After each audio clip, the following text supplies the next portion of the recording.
The air in Baltimore on that humid summer day was so thick it felt like a wet blanket. It seeped through the half-open window of Jazz's small apartment, bringing the pungent smell of hot asphalt and a distant note of saltiness from the harbor. The only breeze Jazz felt was from the ceiling fan, which spun with a tired hum, unable to disperse the heat that weighed on her skin and her thoughts. The shrill sound of her phone's alarm was a harsh reminder that the cycle would begin again. At 24, Jazz had done everything right. She had dedicated herself to her university studies, earned her diploma with honors, and yet her reality was defined by the silent humiliation of precarious jobs, a pain shared by a generation that felt betrayed by the promise of meritocracy. She got out of bed, her shoulders tense and her neck aching. In the mirror, she saw the reflection of a young woman who looked older than she was. Her dark skin, soft as ebony, contrasted with the visible tiredness in her almond-shaped eyes, which carried the duality of sharp intelligence and profound exhaustion. Her coily hair, a natural crown of untamed strands, was pulled back in a messy bun, a sign of her busy routine and lack of time for herself. Her nails, short and clean, were the only proof of her practical mindset and a sense of organization that life worked hard to destroy. The rough feel of her work jacket against her skin was the perfect metaphor for the consuming journey she was on. The smell of stale coffee and mold mixed in the air, a constant aroma in her life. As she took a sip, the cup in her hands trembled slightly. The frustration, which she repressed day after day, was an invisible weight on her. She lived in a predominantly black neighborhood, part of what the segregationist policies of 1910 had turned into a black butterfly in the city. It was an area where the struggle was visible on every corner, in the vacant and abandoned properties, in the stories of deindustrialization and violence that echoed through the community. Jazz's pain was not individual. It was the echo of a system that had failed her community. During a brief break at her temporary job, she sought refuge in the digital world. That's when her phone screen introduced her to him, Sterling Stone.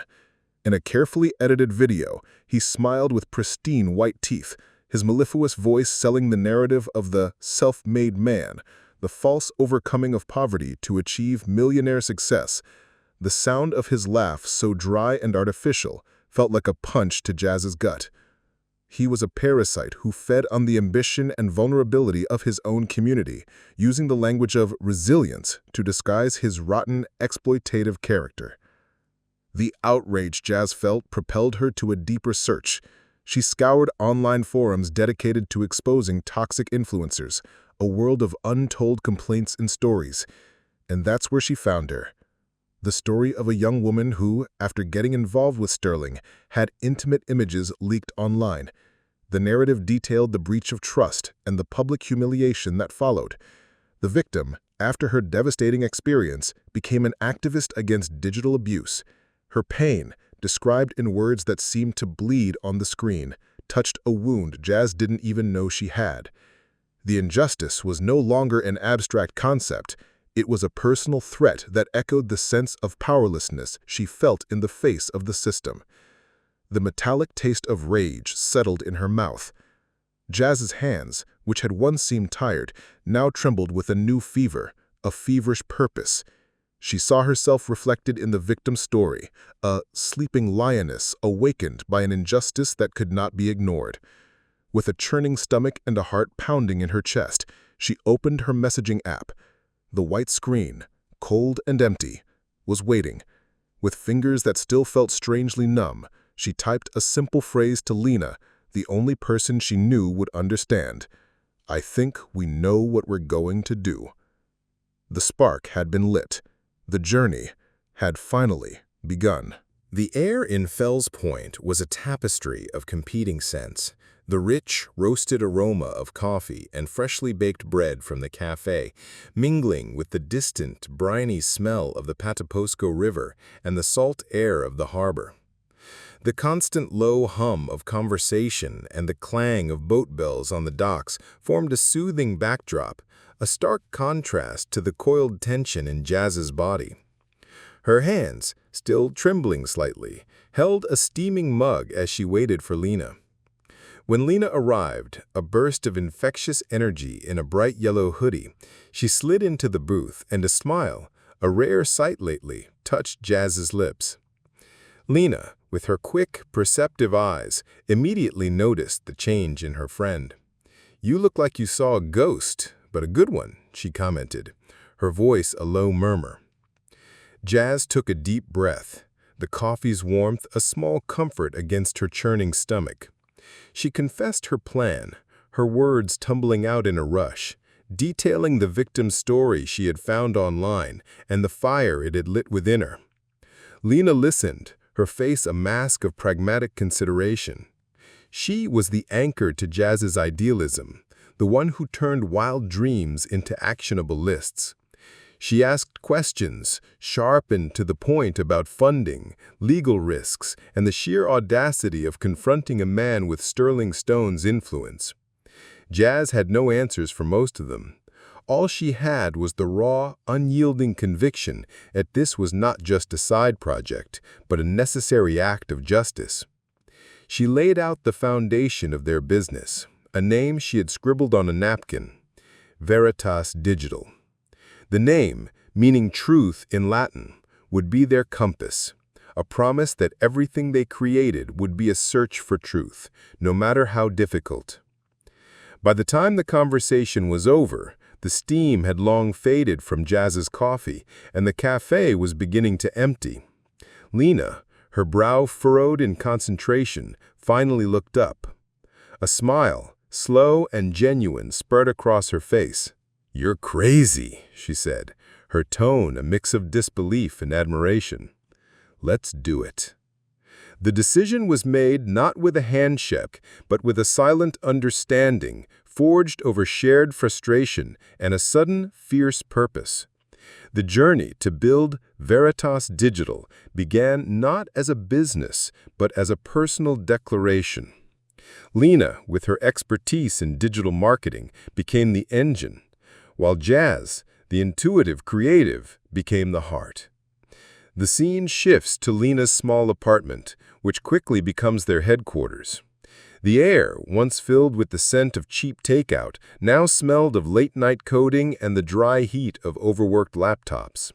The blue glow of the computer screens painted their faces in the dark, illuminating stacks of books on investigative journalism and discarded coffee cups. The space was a battlefield of ideas, a testament to their relentless DIY spirit.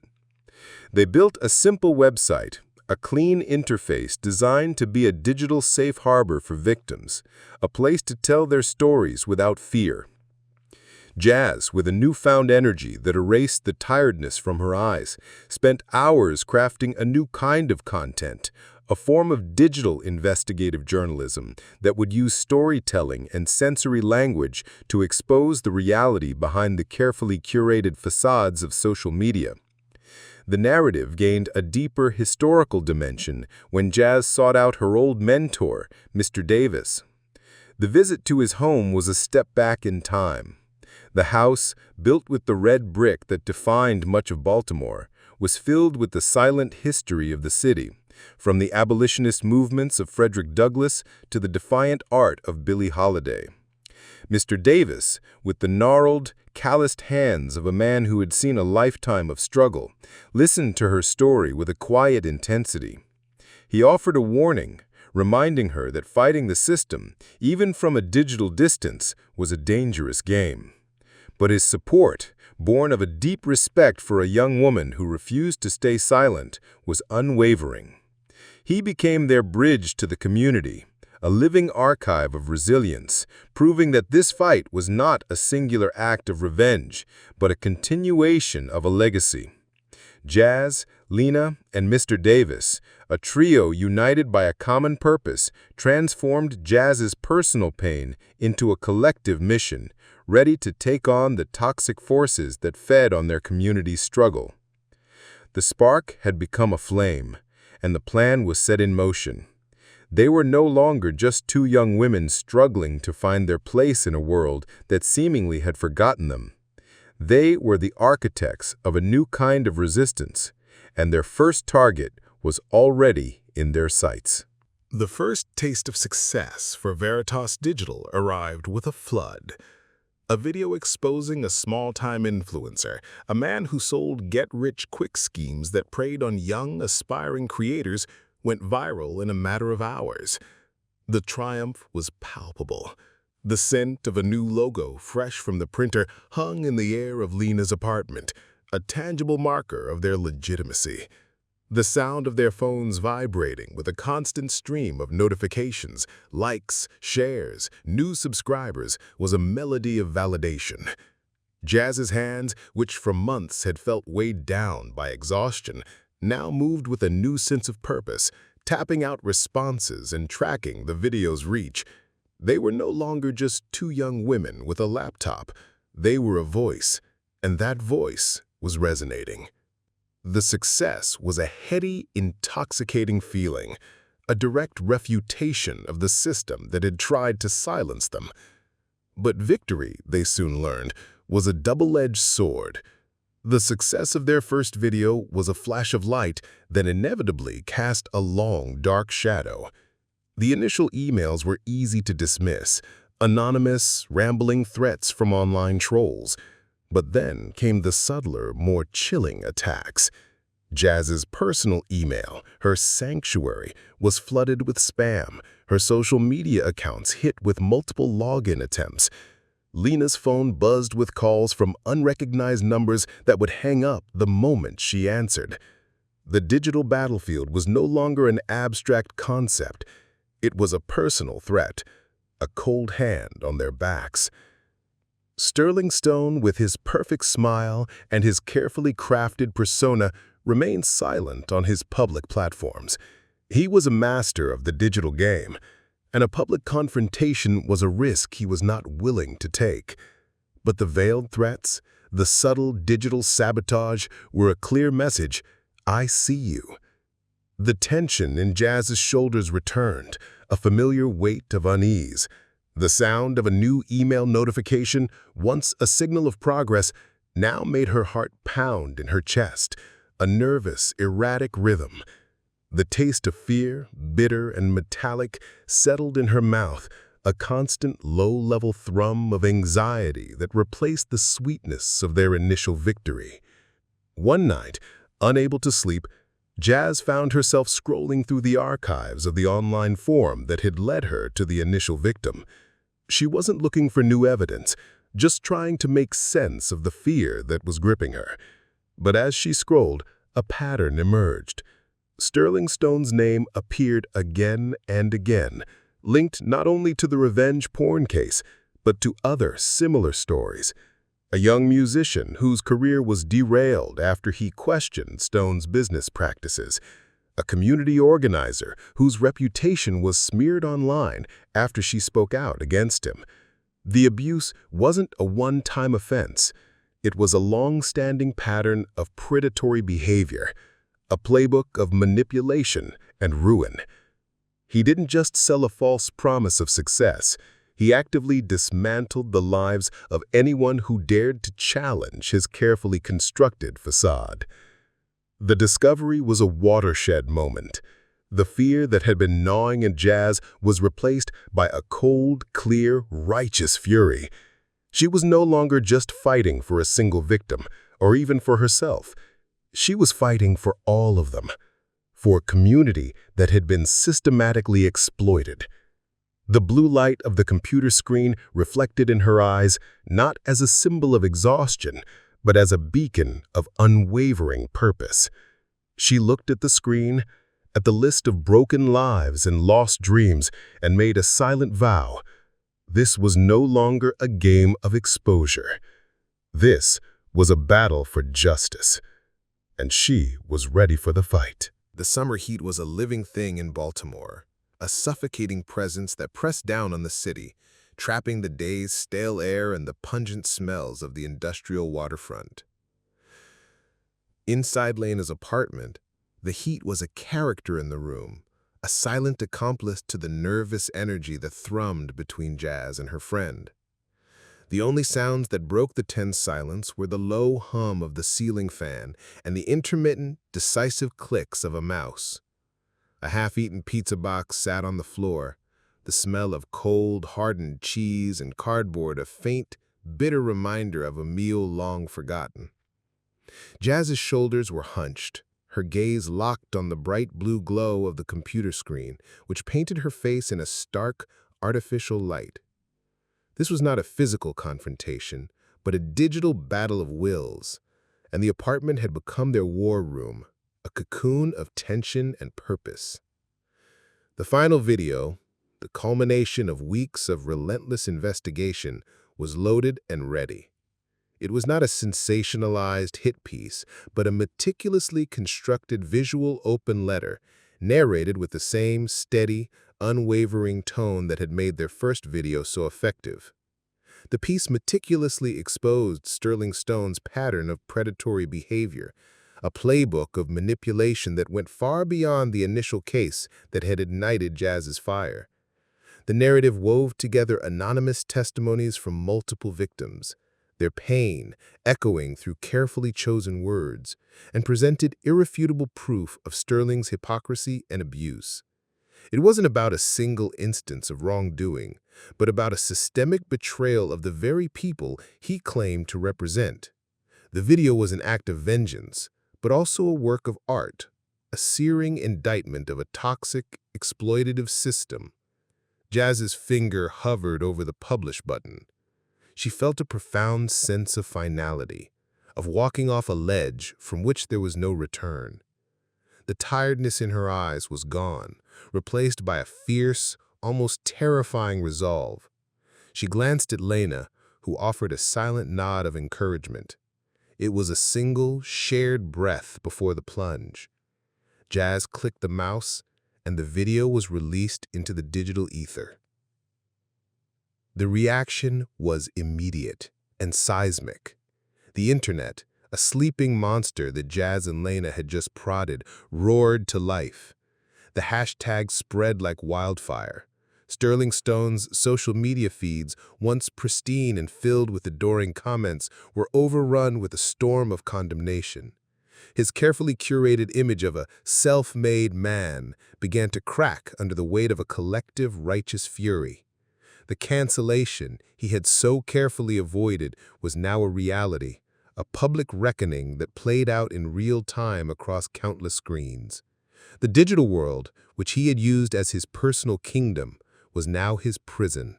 The irony was not lost on Jazz. He had built his empire on the backs of those who felt invisible, and it was the collective power of those same people that was now tearing it down. As the night wore on and the digital storm raged, Jazz and Lena watched, exhausted and silent. The victory was total. Sterling Stone's sponsors dropped him in a cascade of carefully worded press releases. His carefully planned projects were canceled. His carefully constructed life was in ruins. But as Jazz watched the numbers climb and the comments pour in, a strange sense of emptiness settled in her stomach. The victory, she realized, had a metallic taste, like blood. It was a hollow triumph, not a joyous celebration. She had sought justice, but had found that the act of bringing a man down, even a man as vile as Sterling, did not fill the void. The rage that had been her fuel for so long was spent, leaving her with a profound sense of quiet. The silence in Lena's apartment, once broken by the frantic energy of their work, was now a heavy, contemplative weight. The battle was won, but the war, she knew, was far from over.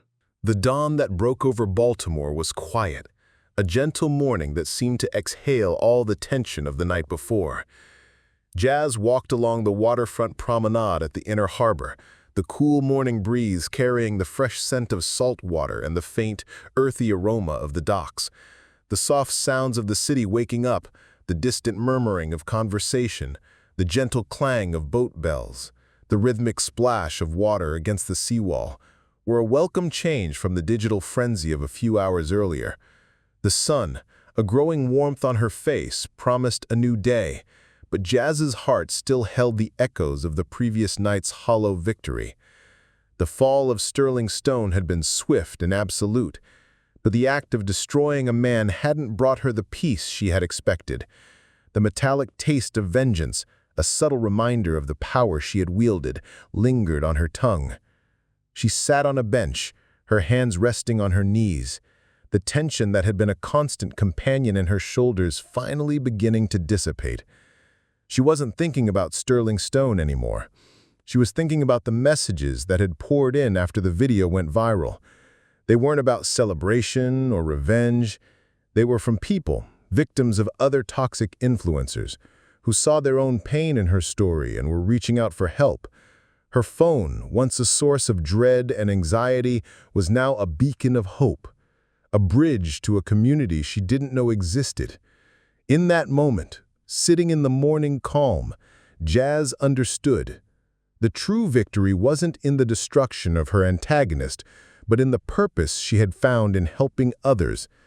The Veritas Digital wasn't just a platform to expose liars, it was a sanctuary, a place where the voiceless could find a voice, where the broken could find solidarity. It was no longer about a personal fight, it was about building something meaningful from the ashes of a painful experience. Mr. Davis, her old mentor, appeared as if from nowhere, his presence a calm, grounded anchor in her moment of reflection. He took a seat beside her, his aged hands resting on his knees. He didn't ask about the video or about the social media storm. Instead, he simply watched the harbor with her, his silence a profound language in itself. He finally spoke, his voice a low, gravelly timbre that carried the weight of a lifetime of struggle and wisdom. Our greatest battles aren't against what's in front of us. They're in what we choose to do after the fighting is done. Anyone can tear something down. The real power, the real work, is in building something that lasts. His words, simple and direct, resonated with a truth that Jazz had been circling all night. The true measure of overcoming wasn't in the fall of Sterling Stone, but in the rise of a new community, a new voice, and a new purpose that had been born from her own personal pain. The story of Jazz Holloway, the improbable producer, became a beacon of resilience, proving that overcoming isn't an easy triumph, but a victory won through authenticity, empathy, and the unwavering act of transforming personal pain into a meaningful purpose for others. Her journey was a testament to the idea that the power to change the world doesn't reside in grand gestures, but in the quiet, resolute decision to use one's own voice to build a better future. The sun was fully risen now, its light bright and warm on the water, and Jazz, with a renewed sense of purpose, stood up, ready to begin the work of a new day.